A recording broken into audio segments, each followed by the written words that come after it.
მოდი ვნახოთ, როგორ გამოიყურება კოსმოსიდან თბილისის დიდი ლილოს ნაგავსაყრელი.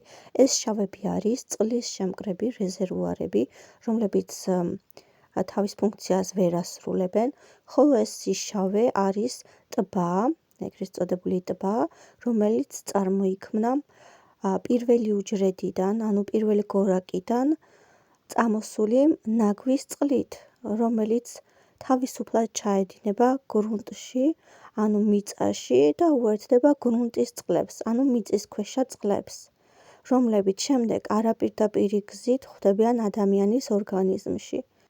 ეს კი იმას ნიშნავს, რომ იქვე არსებულ საძოვრებზე დანაყრებული სხვადასხვა ცხოველი, ოთხფეხი, ძროხა იქნება თუ ცხვარი, მიირთმევს აქ საჭმელს, ბალახს, ხედავთ ძალიან დიდ გამწვანებული ველები არის ირგვლივ, ამასაც დაგათვალიერებინებთ და შემდეგ მისგან მიღებული საკვები გადადის ადამიანის ორგანიზმში და ეს შეიძლება სავალალო აღმოჩნდეს ორგანიზმისთვის. ამ ველებზე ასევე მოყავთ ხორბალი, რომელიც ასევე რეალიზდება ქალაქში და მისი მიღება შეიძლება საზიანო აღმოჩნდეს ადამიანისთვის.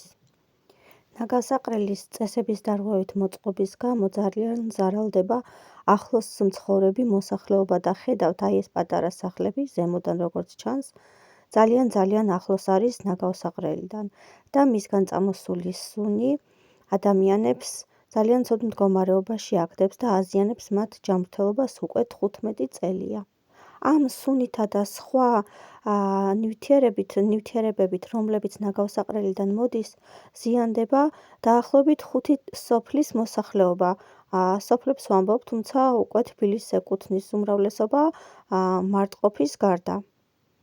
მარტყოფი ერთ-ერთი ყველაზე დიდი სოფელი არის მთელ საქართველოში. ირგვლივ გამწვანებას რასაც ხედავთ მდელოებს, ესენი გამოყენებული არის მიწათმოქმედებისთვის და მოსახლეობას. აქ ძირითადად ხორბალი მოყავთ ხოლმე, ან საძოვრებად იყენებენ თავიანთი ცხოველებისთვის.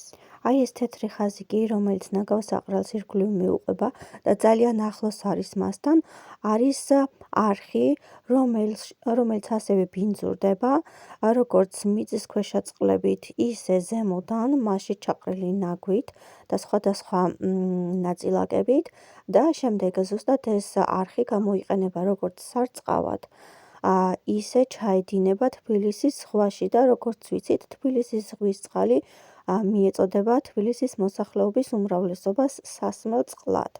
ამ პრობლემების აღმოსაყრელად აუცილებელია, რომ არსებული ნაგავსაყრელი დაიხუროს, ოღონდ დახურვამდე აუცილებელია ის გაზი, რომელსაც გამოყოფს ნაგავსაყრელზე არსებული უჯრედები, რომელიც სხვათა შორის მომავალი 75 წლის განმავლობაში ფუნქციური იქნება, ანუ გაზის გამოყოფა შეიძლება 75 წლის განმავლობაში. აუცილებლად უნდა შეიკრიბოს და ან უნდა დაიწვას ჩირაღნის საშუალებით, ან უნდა გადამუშავდეს და გამოვიყენოთ როგორც ელექტროენერგია. სხვათა შორის ეს ელექტროენერგია შესაძლებელია მომავალი 75 წლის განმავლობაში 5 სოფლის მოსახლეობამ სრულად გამოიყენოს, ანუ სრულად დააკმაყოფილოს 5 სოფლის მოსახლეობა და მარაგშიც კი დარჩეს არსებული ელექტროენერგია. ამის ნაცვლად კი რესურსებს ჰაერში ვკარგავთ. პრობლემის აღმოსაყრელად ასევე აუცილებელი არის წყლების გაფილტრა და ბოლო ნაბიჯი არის ახალი ალტერნატიული ნაგავსაყრელის აშენება.